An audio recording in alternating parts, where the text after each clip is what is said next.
What you see is not real. It's the world of your memory. My memory? The things you remember from your time at Maleficent's castle became a card. And that card made this world. You've seen everything here before, haven't you?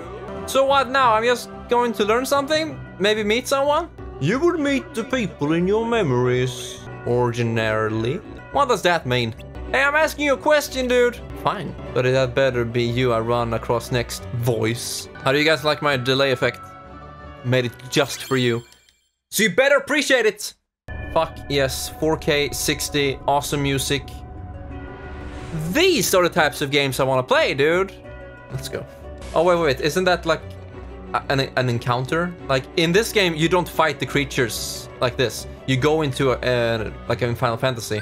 Wait, I can't customize my deck as Riku? That was like the most fun thing about Sora's playthrough and this whole game in general. That you have these cards that act as your actions and stat boosters or whatever. But Riku can't customize his cards. So it's just a fucking brain-dead playthrough? You see, you go into a fight like this. And then you use your... What the fuck? Then you use your cards to attack. All of these rooms have not been opened. So you can make them into whatever cards you may have at that time. So that makes for a very dynamic playthrough. So it also adds to the replay. So what we want to do in every world is to get to these glowing rooms. So we want to head down here, as we can see on the map. Go here, use a card to make a room. Oh, right now we only have this one. Oh, a card with number 5 or higher. So yeah, we can't do anything. We need to farm cards. But is Riku only damage? I mean physical damage? So it kind of reminds me of Resident Evil with the ink ribbons. That if you want to save, you need to be able to make a save room and also be able to get to it. I wish more games could incorporate saving as a part of the gameplay. So it's not super obvious, but I know that's a very risky path to take. Since if people want to save and quit the game, they should be able to do it as quickly as possible. It shouldn't be an obstacle to save the game. So but for a game like this that's on the PS4, guess what? You can just hold this button and press enter rest mode. And then you can continue another time. Like, it's not that super necessary to always be able to save.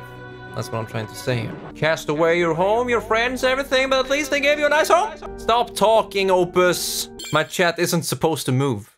Okay. Yes, Opus. What do you have on your heart? Wait, that's it? What type of food should I get for lunch? Tacos. You see, that's what I love about the Kingdom Hearts series so far from what I've seen. Is that they innovate. They change how the games are played while still keeping the same spirits. So this game really changed everything by having this card system.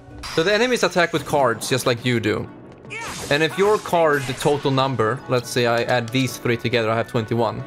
If they attack me right now, like with 6, fuck's sake, let me move. Say 3, and then I add my cards because that value is higher. That means that I break their cards and they can't attack with that that they have selected. So it's pretty fucking cool. Instead of blocking in that traditional way of just pressing a button to block, you need to make sure that your cards have a higher number than theirs. Give me voice acting, damn it! I knew you would return, Riku. Wait, sorry. I did not mean to have the delay effect on. Maleficent, you're alive! It just feels like a dream, this whole game. You know, these worlds, but they're so... It feels like they are in a void. Let me attack. I want to play the game. Just kill me. I'm trying to like collect myself because next Monday I'm gonna start study university full time. Hopefully I will be, streaming while I study so I can, update people on how online classes, there we go. Fall Guys update. Who gives a shit? In-person classes, man. Online is just too distracting. Yeah, I'm afraid that's what's gonna, apply to me as well. I don't know how distracted I will be. I'm gonna study to become a middle school teacher. Do you say that? Middle school? Yeah. I'm gonna have them in the core subjects. An extra subject would be music. So I am gonna be a music teacher, but in middle school, so it won't be, you know, that advanced. But still, you know, music teacher. Let's go. The Kingdom Hearts series is pretty damn big. There's a lot of games. And I had this goal that one day I'm gonna beat all of them. Because, you know, I really like the first Kingdom Hearts game. It made a huge impact on me as a child. And so that's kind of like a childhood dream I have, to beat all the games. And this one in particular, with the Riku path, I don't like it. I think it's the worst one so far. But it doesn't mean it's necessarily bad in its own right. So I'm kind of forcing myself to play through this. That's just how it is, I know. I have this bucket list thing or whatever. I want to beat all of the games. And so I'm doing it. But, you know, there are some positives as well. It's bright, it's colorful, good music. Story, don't give too many shits about that at the moment. Played the first game but never got off the island. Oh, okay. That's like maybe an hour at most. But yeah, I don't blame you. It's not for everyone. But you know, I'm a guy who likes you know, RPG. JRPG in fact, and colors and music and shit. And that's what Japan is very good at.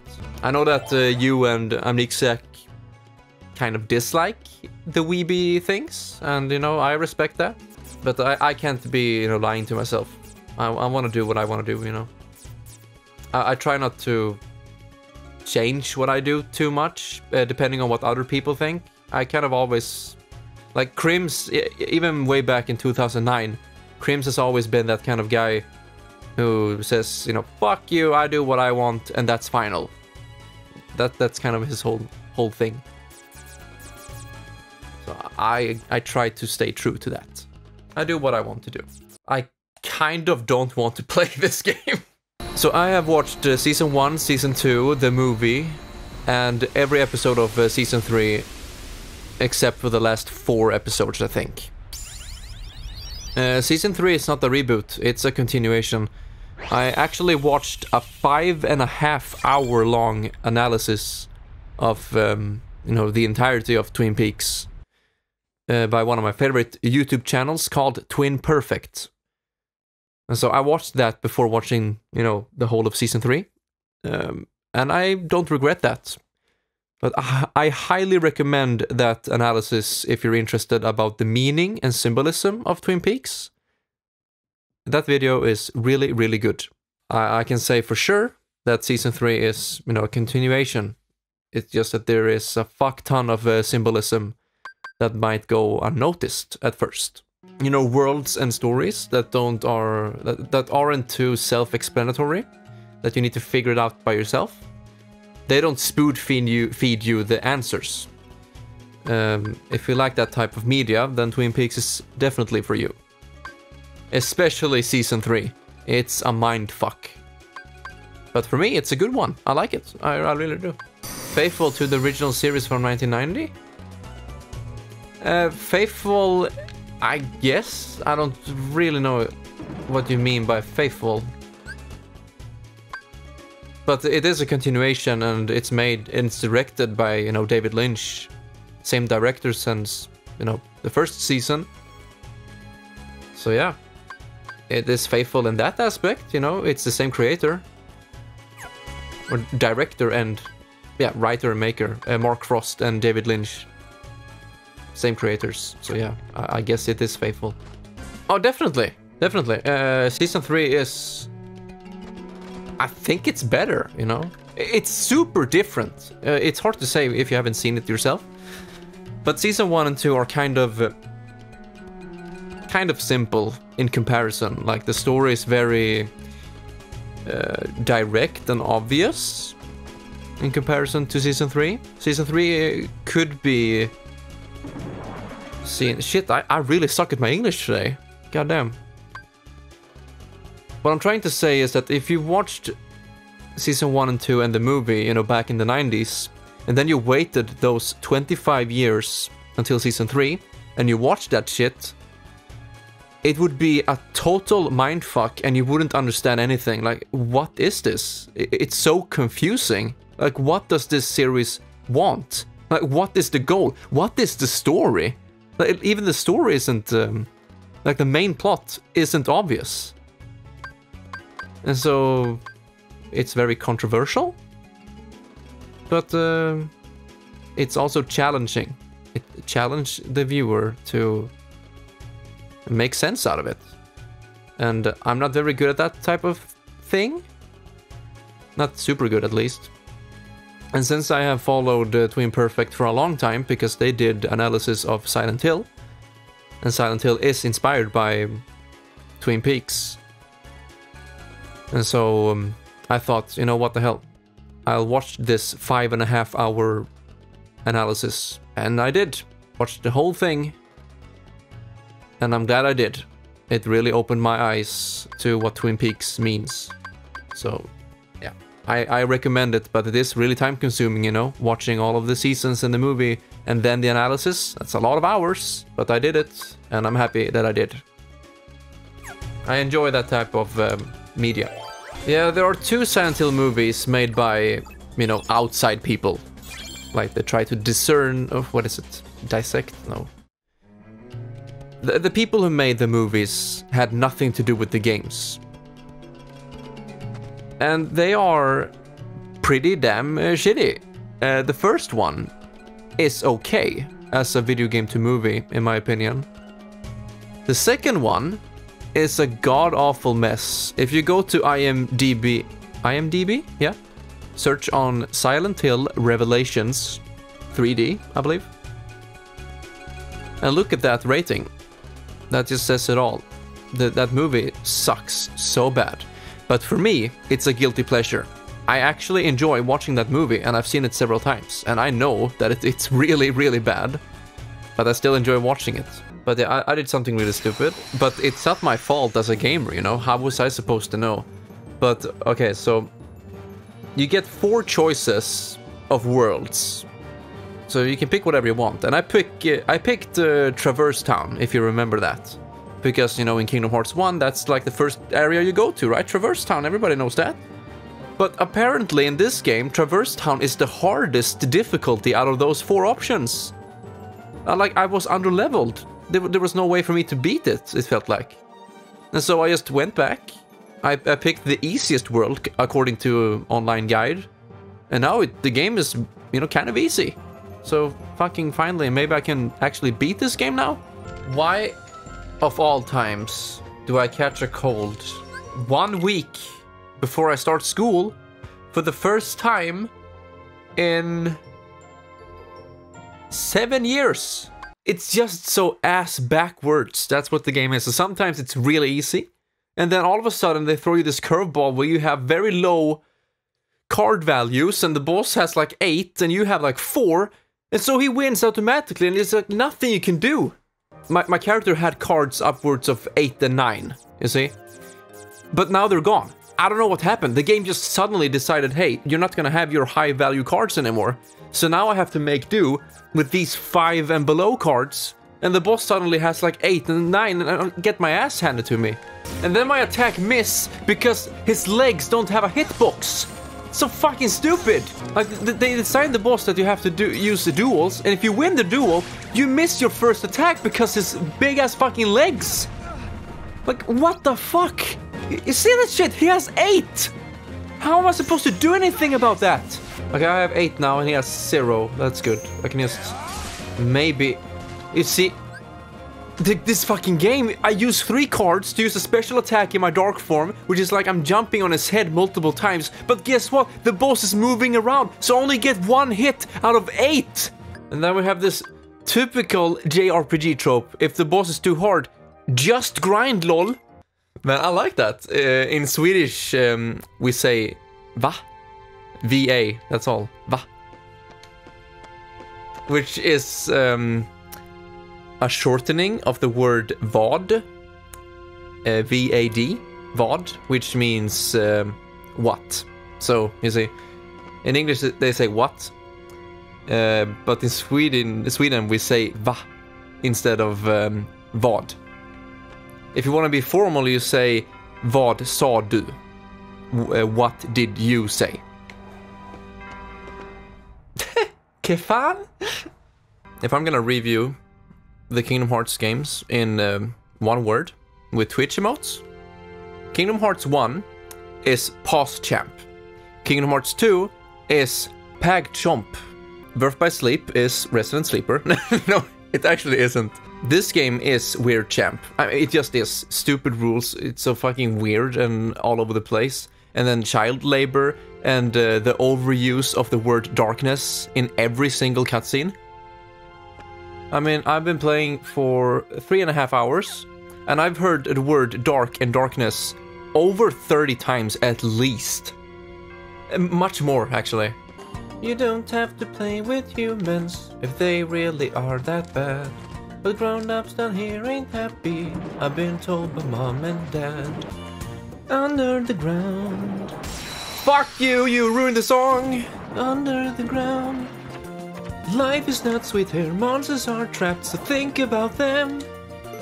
Look at the sky and breathe the air, wine which we can hear. While we have peace here, monsters are nice here under the ground. No, actually, Louise wrote all of the lyrics. I helped with, you know, some lines here and there, making them rhyme and melody flow. What is it, syllables? So she wrote like 95% of the lyrics. I made, you know, the music. I made the actual cover, sang, mix, produced, and all that shit. But it was her idea and her lyrics for that competition. I don't know if you've seen the live performance that I filmed. And then Louise and not Ewell was the one performing it on stage with playback. But that was like 2 years ago now? Is it? 3 years? I don't remember. But I actually used the Under the Sea version from Kingdom Hearts. So it's the same like tempo and everything. But the Under the Sea has one of my favorite Disney melodies. So it's so good. Like a perfect melody. Man, I got in such a better mood now because of this music. You know, beating that shitty ass boss. Going to the, you know, going under the sea. Hearing this music.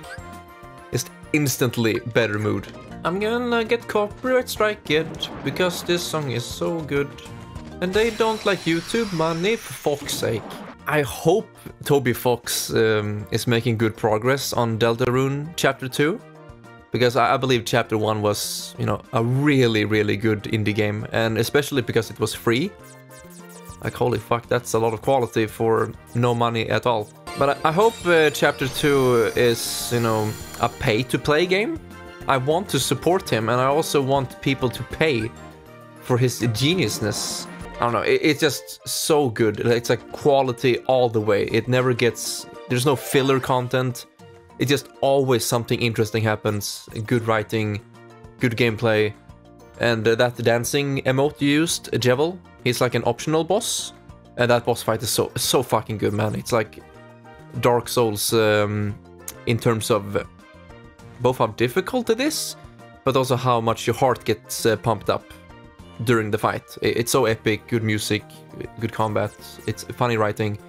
It's just so fucking good, man. So I definitely recommend it. It's like Undertale, but better in its engine. I think the engine is better. It's just that Undertale is a complete story, you know? So that's why it's better, of course. As of now. But Deltarune has a better engine. You can fucking run in that game, which you can't do in Undertale. I just want to say something really random, for the record. Is that today, for some reason, I woke up after like 6 hours of sleep. So I woke up at 9 a.m., kind of. For some weird reason, I never really do. It just happened, I don't know why. But I woke up from, I had the weirdest fucking nightmare. But it was a nightmare that for the first time ever, it was a nightmare that I'm happy I had. That has never happened before. Like, I have had a lot of nightmares through the last couple of years. And they have all been, you know, really unpleasant. I woke up being all sweaty, you know, and it feels bad. And like for the first minutes after you wake up, you're kind of afraid. Like the things from your dreams are real. So it kind of stays real in a way. But today, I woke up from a nightmare, being all sweaty, but the subject of the nightmare was so cool, and I kind of wish I could, experience it in real life. So I'm glad I had that nightmare. That was so weird. But, during the nightmare, I was really scared, really uncomfortable. I really thought I was gonna die and shit like that. And when I woke up, that feeling persisted. And I was sweaty and it's like, holy fuck, that was not a good dream. Oh my god. But the subject was so amazing. I'm so bad with lucid dreaming. Because as soon as I, understand that I'm dreaming, I wake up instantly. I can't stay asleep. Everything fades to black. In the beginning of this year, I believe, I watched the movie for the first time. Sat down, watched the whole thing, Blu-ray, 5.1. What an experience. I'm so happy I saw it. Man, I love Halloween, but in Sweden, we don't really give a shit about it. But thanks to the internet, I can finally, kind of celebrate it with the humans. Halloween is my favorite holiday? Do you say that? Because I love the whole thing with fucking shit sauce. I love the whole honoring the dead, or thinking about them. There are a lot more dead people on Earth than alive. If you think about it like that. So I like Halloween a lot, and of course I like horror. I like the dark and moody stuff. I mean, I am a guy who likes, a lot of different things. I like the colorful things. I like Kingdom Hearts and ponies and anime and all that shit because of the colors and the vibrant everything. But I also like the dark and moody stuff. And, that's because that's the reason why Silent Hill 2 is my favorite game. It's also because of that hopelessness and the darkness, I love that as well. I love everything. I love contrasts. And that's where, to keep it very short now, because I know no one gives a shit. That's why my favorite anime has these contrasts. On the surface, it's very cutesy and everything is fine. But then it's dark as fuck and you don't want to be there. And I love that. I love the contrast. You don't often see that in Western media. It's always one or the other. You don't have colorful things mixed with mature or horror themes.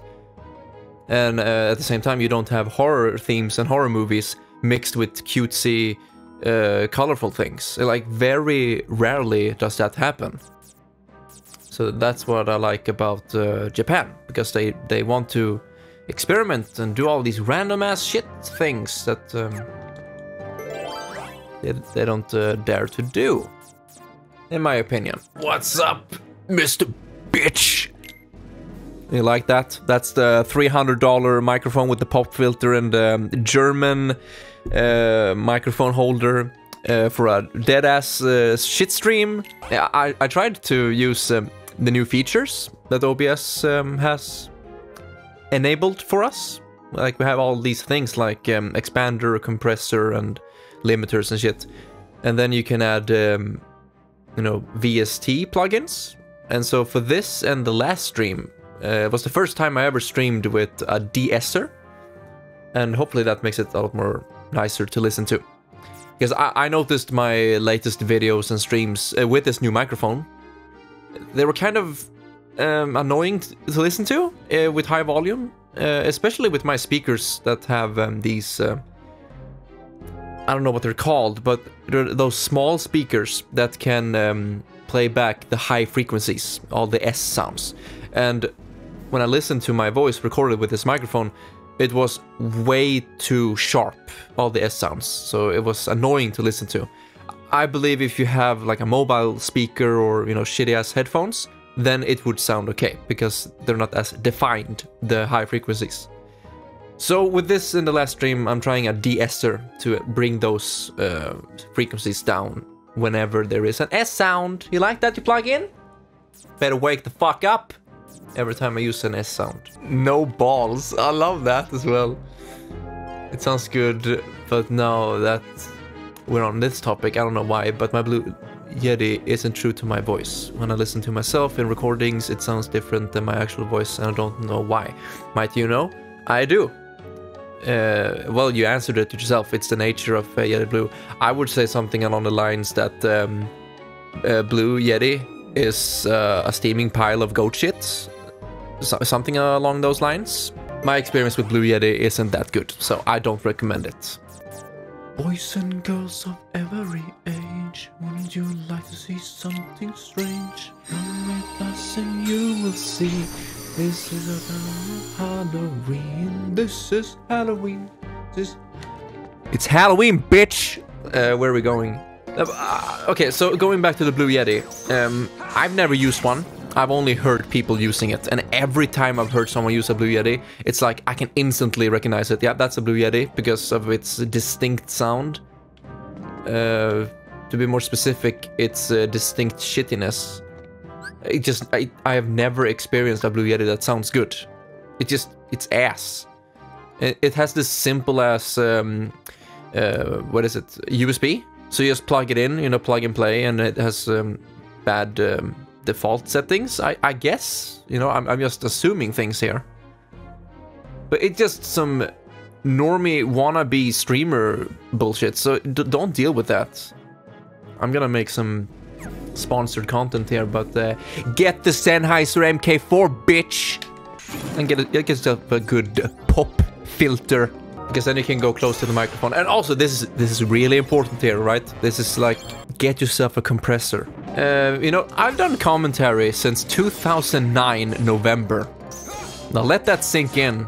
And the best, like, equipment, other than a microphone, of course, to record your voice, the best thing I have ever, you know, touched upon or experienced when it comes to commentary and recording, it's a compressor, because it just enables you to do so much. Because I like dynamic commentary and shit like that. I like to, you know, talk low, I like to yell and do stupid shit, I like to go up close and personal. And the compressor just evens out the volume differences. So it's not too annoying to listen to afterwards. It's the best thing ever. Because in the beginning, I didn't have that. So I had to always control myself. And so what I learned to do was that when I talk normally, I sit, you know, in a normal distance away from the microphone. But when I want to yell, I go over here. And then I yell over here, and it just sounds weird, and you get this room sound. You don't want that. You want the close shit. Isn't it? You guys following along here? I hope you're writing this down. It will be on the test tomorrow. You know, speaking of the word 6, in Sweden, the word for number 6 is the same as sex. So, you know, when we talk about intercourse, we say sex, just like English, you know, but in Sweden. But then when we say the number, we also say sex. It's the same word. It's so fucking stupid. So me and my landlord, whenever one of us says the word sex for the number, we're like, dude, stop it. Get some help. Let's change that name to 6. Why not just say 6? You know? 1, 2, 3, 4, 5, 6. 7, 8, 9, 10. Why can't we just say that? It's not so weird. 4, 5, 6. 4, 5, 6. You see, it's not that big of a difference. But why the fuck is it 6? Wait a second. Anix. Okay, I'm really sorry. I clipped the microphone as well. Okay, so here's the deal. Speaking of Resident Evil 0, who the fuck said I was gonna play it on hard mode? I did. Yeah, you did actually. Hey, do you two know anything about my Resident Evil 0 Let's Play? Just type anything you know about that Let's Play. I just want to see if people remember anything about it at all. Here's the fault in that, right? It never got finished. It started in 2014 summer and ended in December 2015. And it had lots of breaks, you know, every now and again. And it stopped at 31 parts at the church. So it's even cancelled. It's so bad. And there's no reason for me to go back to it. because I kind of want to let that rot in its cellar. Even though I think that series has a lot of good moments, and I think I've used it for some of the Cream's highlights. My favorite part is when I use the knife on the spiders. I get the most manliest voice you could imagine. And speaking of man, we have Lakota here. How are you doing? Yeah, no, I've been taking breaks from streaming. Guess what? I'm back! With the new microphone and shit, and then I'm gonna start studying next Monday. And then the streams will end again! It's Oogie Boogie time. Yeah! It's the man! You've changed. Your own darkness. I just started the stream. First cutscene, and they say darkness already. No, I'm me. This game. I'm me, he says. Must be nice being real. A fake like me could never get away with saying that. Yeah, how about that, Opus? That's right. I'm a phony. A fake. I'm a pony. The way I look, I wish. the way I feel, everything I remember. And even this newfound power. Lakota. By finding some new strength. I love you. I can finally be someone who's not Hey. at all you. But What type of nothing documentary? changes. I'm still just empty. Everything about me is borrowed. As long as you're around, I'll never be more than a shadow. This is so anime. Good music though. Can someone fucking answer me in chat? How are you guys doing? Fuck. Getting mad at chat, weird champ. Oh, Crims, your streams are so bad because you don't interact with your viewers. There's nothing to interact with! Yes! Oh my god, second try. Emo Mickey! Okay, so I have now beaten Kingdom Hearts 1. Rechain of Memories, Sora and Riku's playthrough on normal. I've seen everything in the 365 whatever something days divided by 2. I've seen everything there. I have finished all 3 playthroughs on Birth by Sleep. I have finished Kingdom Hearts 2. The only thing left in this collection is Recoded, but that's just a bunch of cutscenes, so we're gonna check that out right now. I just don't know if I will be streaming the whole thing, if it's just cutscenes. But we'll check it out, and then I'm done with this collection. And then we're gonna start with Kingdom Hearts 2.8, which contains 3 games, I believe, or like 2 games and 1 movie, so to say. I kind of like this game, and I'm happy I played through Riku's story as well. I was very close not to, because I got so irritated by the game's rules and shit, didn't quite understand it. But I'm very happy that I learned some new things about the Kingdom Hearts world, especially these black robes you're seeing here. I kind of always wondered, why do they all have the same robe? And then I thought, well, it's, you know, they're part of the same organization, so they have to have it, you know, like an emblem. But that's not true. It's to avoid being devoured by the darkness. So there's actually like a purpose for that robe. And now Riku has like come to terms with his darkness in a sense. And by wearing that robe, he cannot be devoured by it. And now Mickey has to change his mind about light and dark. Like he travels between. So Mickey is also using darkness now, or is like more open to it. And that's why he has the robe now, so he won't be devoured by it. So it explains a lot for me, which I have no idea about. But in order to understand the Kingdom Hearts series, you really need to play all the spin-off games as well. If you only play 1, 2, and 3, you will not understand anything. It's super confusing. And there are more spin-off games than there are main titles, right? So there's a lot of story you're missing out on. But to be honest, I didn't play Kingdom Hearts for the story. I played it, you know, for the gameplay, the music, but also the Disney X Final Fantasy. kind of feels, you know, little bit melancholic to leave the game now after you spend so much time understanding the like how the game works, the mechanics. Thanks to everyone who watched, and I hope to see you again soon. Take care, everybody, and I'll see you later. Good night.